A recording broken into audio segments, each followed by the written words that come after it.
let's not lie to ourselves here. The markets in 2023 have went higher based off of one thing. That is AI, better known as artificial intelligence.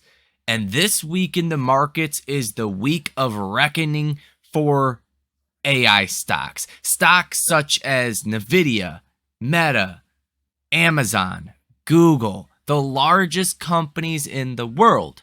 See, we've had bubbles in the past, and I'm not going to directly say AI is a bubble because it has a more viable future than a lot of the other quote-unquote bubbles that we have gotten in the past. But the hype in the short term might set us up for pain also in the short term, whereas AI in the long term could be up to a $16 trillion opportunity according to the Motley Fool.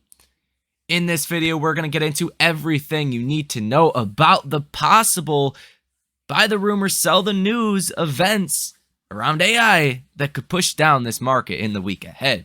So if you are confused, I don't blame you. AI confuses a lot of people. Stocks confuse a lot of people as well. We'll get into it here in this video.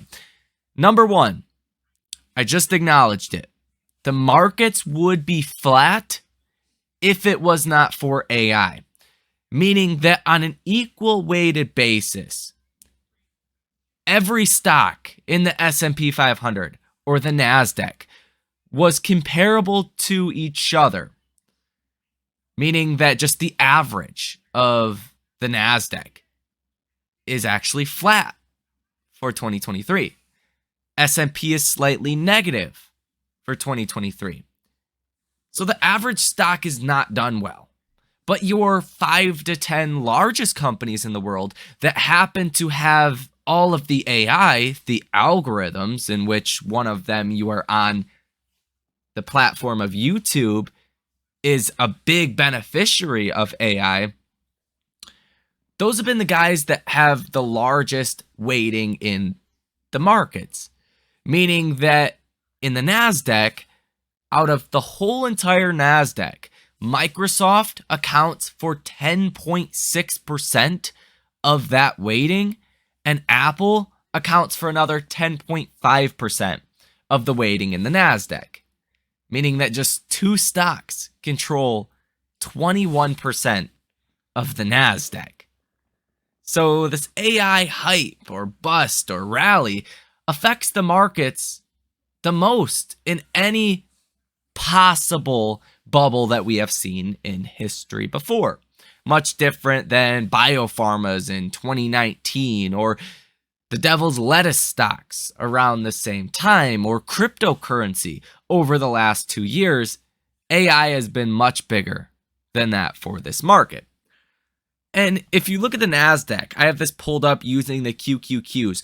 If you look at this on a monthly chart, the rally that we have seen recently in the NASDAQ looks almost similar to what you've seen during the dot-com bubble, which was back here, minus COVID and the funny money that we have seen since then, from the March lows to the highs that you've seen in November of 2021. Any other time pales in comparison to the kind of rally that we are seeing right now. And like I said, it's all AI driven. The core businesses of said stocks, the top 5 to 10 companies, Microsoft, Google, Amazon, Apple, NVIDIA, their revenues, almost all of them are down on a year-over-year basis.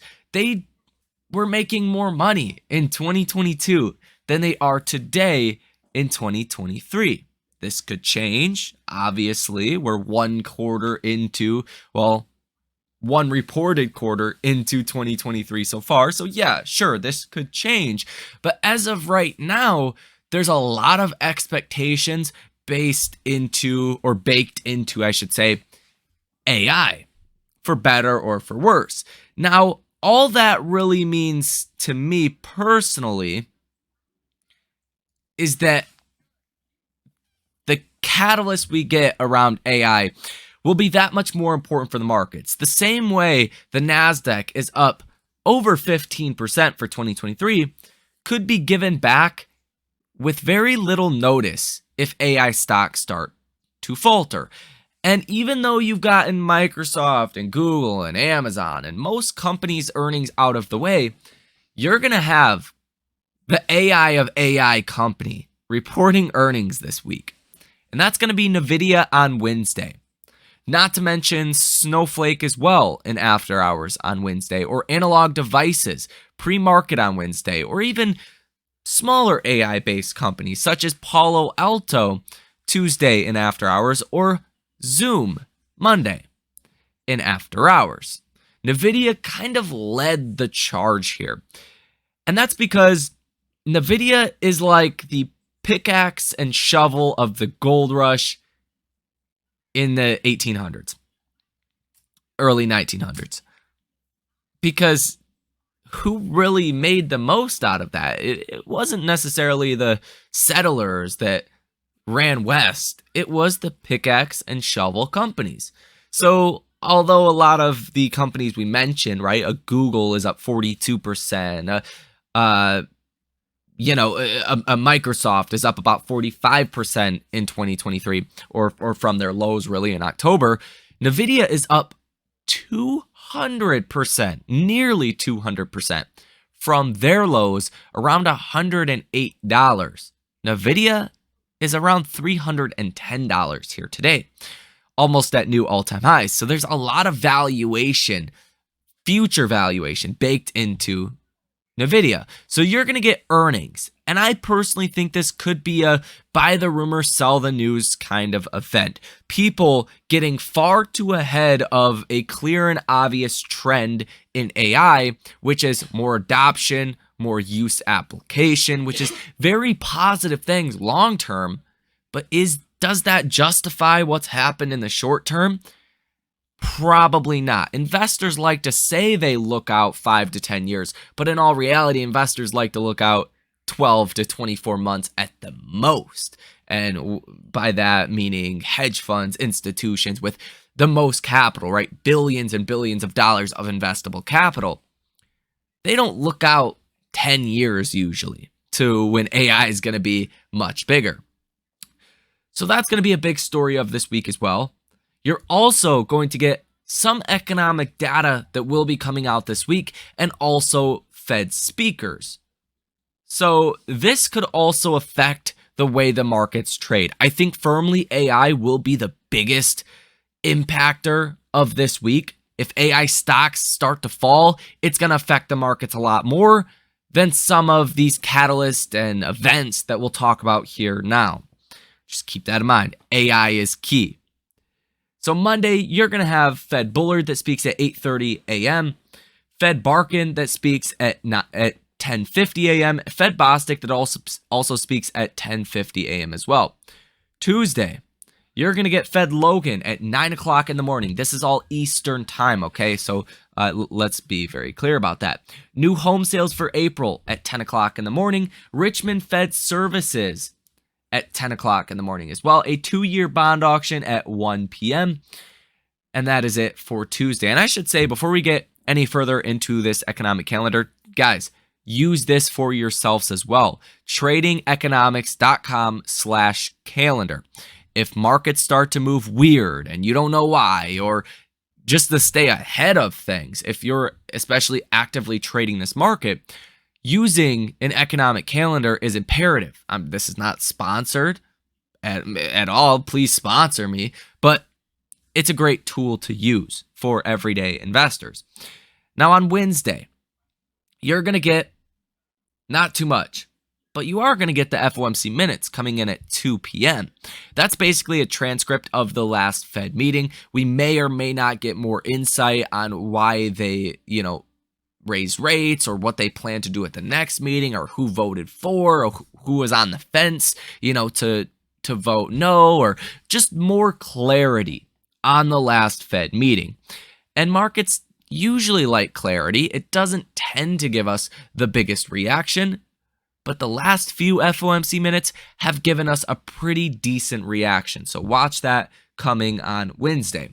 Now on Thursday, you're going to get a lot of revisions to data and new estimates. So you're going to get The Chicago Fed National Activity Index coming in at 8:30 in the morning, as well as initial jobless claims for the week of May 20th.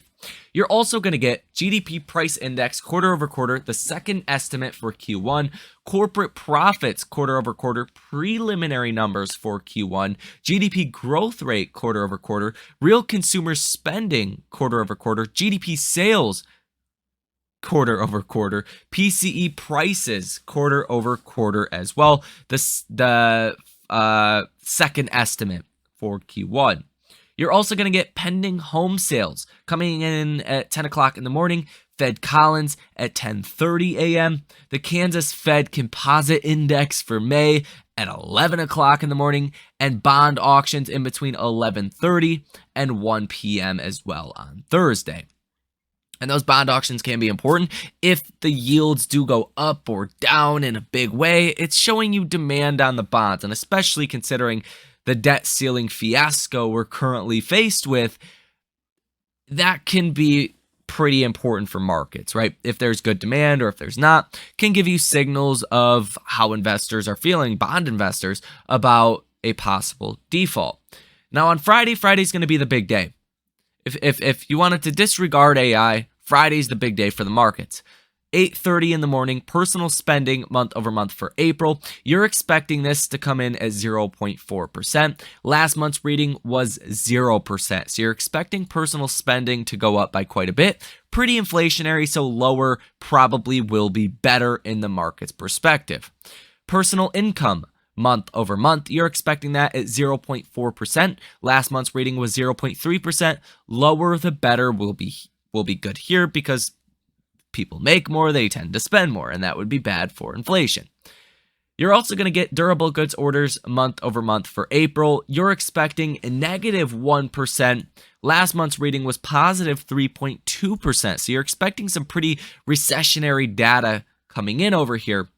And after all, that's kind of what is fueling markets' expectations of rate cuts. It's economic data getting worse. So it's hard to tell here if bad news will be good news or if good news will be bad news. That's something I will be paying attention to coming on Friday. We've seen a little bit of both so far in 2023.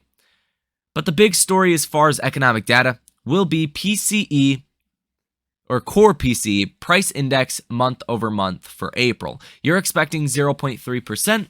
Last month's reading was 0.3%.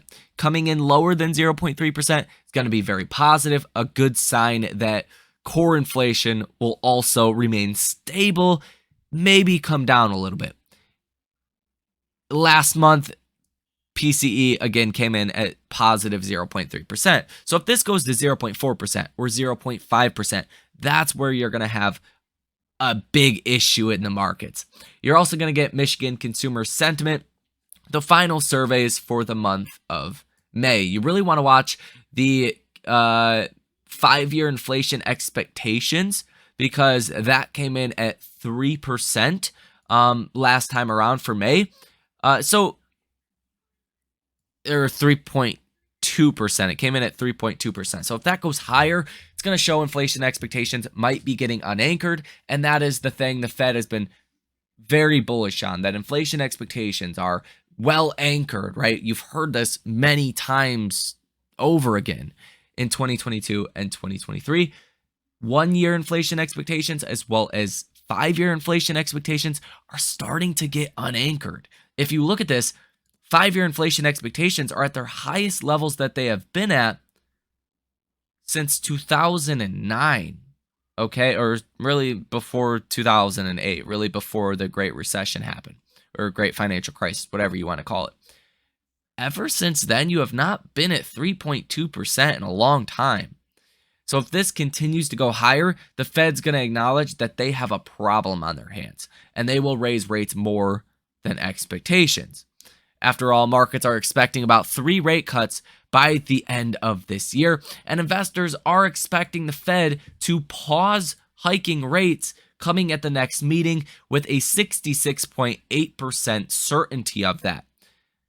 Again, labor market remaining tight will continue to give you more rate hikes or a more hawkish Fed. As Fed Jerome Powell said on Friday, that maybe inflation has changed, that maybe inflation will be more reactive to the labor market now than it was in the past, meaning that if the labor market remains tight and good on economic terms, it's easy to get a job, right? There's plenty of jobs available, then that might mean inflation will remain higher for longer. If the labor markets start to show slack and you start to see unemployment rise, maybe that leads to inflation going down, something the Fed acknowledged on Friday, and I think might be a driving factor in the weeks ahead. Nonetheless, that's what we got on our plates. And like I just said, AI has pretty much carried the way for the NASDAQ and the S&P 500 this whole year. So does NVIDIA earnings help AI stocks to come down? Or does it send this thing to the next level? That's really what's going to happen this week. So thank you for watching. Hit the like button and subscribe to the channel if you made it to the end of this video. Most importantly, enjoy the rest of your day, and I will see you in the next one.